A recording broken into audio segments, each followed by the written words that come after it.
গাজার নাসের হাসপাতালে ভয়াবহ হামলা চালিয়েছে ইসরায়েলি সেনারা। এই নৃশংস হামলায় অন্তত ১৯ জন নিহত হয়েছে, যাদের মধ্যে ৪ জন সাংবাদিকও রয়েছেন। প্রত্যক্ষদর্শীদের মতে হামলার সময় হাসপাতালে চিকিৎসাধীন রোগী, তাদের স্বজন, ডাক্তার, নার্সসহ স্থানীয় সাধারণ মানুষ আশ্রয় নিয়েছিলেন। হঠাৎ করেই বোমাবর্ষণের ফলে গোটা ভবন কেঁপে ওঠে। মুহূর্তেই ধসে পড়ে হাসপাতালের কয়েকটি অংশ। ধ্বংসস্তূপের নিচে অনেকে আটকা পড়ে চিৎকার করতে থাকেন। সাংবাদিকরা ঘটনাস্থল থেকে পরিস্থিতি সরাসরি প্রচার করেছিলেন। তাদের ক্যামেরা ও সরঞ্জামের ভেতর দিয়ে শেষ মুহূর্তের করুণ দৃশ্য ধরা পড়ে। যুদ্ধ পরিস্থিতিতে মানুষের কষ্ট তুলে ধরার দায়িত্ব পালন করতে গিয়ে প্রাণ হারালেন এই ৪ সাংবাদিক। আহত আরও অনেক আশঙ্কাজনক অবস্থায় রয়েছেন, যাদের মধ্যে রয়েছে হাসপাতালের চিকিৎসক ও শিশু রোগীরা। আন্তর্জাতিক মানবাধিকার সংস্থাগুলো এই হামলাকে যুদ্ধ অপরাধ আখ্যা দিয়ে বলেছে, স্পষ্ট ইসরায়েল আন্তর্জাতিক আইন ভঙ্গ করেছে। যুদ্ধবিরতি অনুযায়ী হাসপাতাল, অ্যাম্বুলেন্স, চিকিৎসক ও সাংবাদিকদের লক্ষ্যবস্তু করা সম্পূর্ণ নিষিদ্ধ। তবুও গাজায় বারবার এসব হামলা চালিয়ে ইসরায়েল প্রমাণ করেছে যে তারা কোনো নিয়ম মানছে না।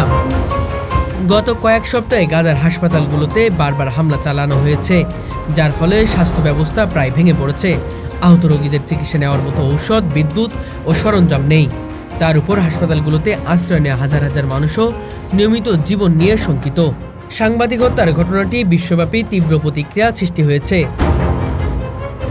বিভিন্ন আন্তর্জাতিক সাংবাদিক সংগঠন বলছে, যুদ্ধক্ষেত্রে তথ্য প্রকাশ ঠকানোর জন্যই সাংবাদিকদের টার্গেট করা হচ্ছে। এতে শুধু সত্যকে চাপা দেওয়া হচ্ছে না, বরং স্বাধীন সংবাদ মাধ্যমেও অস্তিত্বের হুমকির মুখে ঠেলে দেওয়া হচ্ছে। ইতিমধ্যে জাতিসংঘ, আরব লীগ এই ঘটনার গভীর উদ্বেগ প্রকাশ করেছে। তারা বলছে, এই ধরনের হামলা বন্ধ না হলে গাজার মানবিক বিপর্যয় আরও ভয়াবহ রূপ নেবে। গাজার স্থানীয় সূত্রে জানাচ্ছে, নাসের হাসপাতালের আশপাশ থেকে এখনও ধ্বংসস্তূপ সরানো কাজ চলছে। নিহতের সংখ্যা আরও বাড়তে পারে। অনেকে নিখোঁজ রয়েছে। আহতদের মধ্যে অনেকেই গুরুতর অবস্থায় আছেন, যাদের চিকিৎসা নেওয়ার মতো পর্যাপ্ত সরঞ্জামও নেই। ক্রমাগত বিদ্যুতের ঘাটতি, চিকিৎসা সরঞ্জাম সংকট এবং অবরোধের কারণে মানবিক বিপর্যয় চরমে পৌঁছেছে।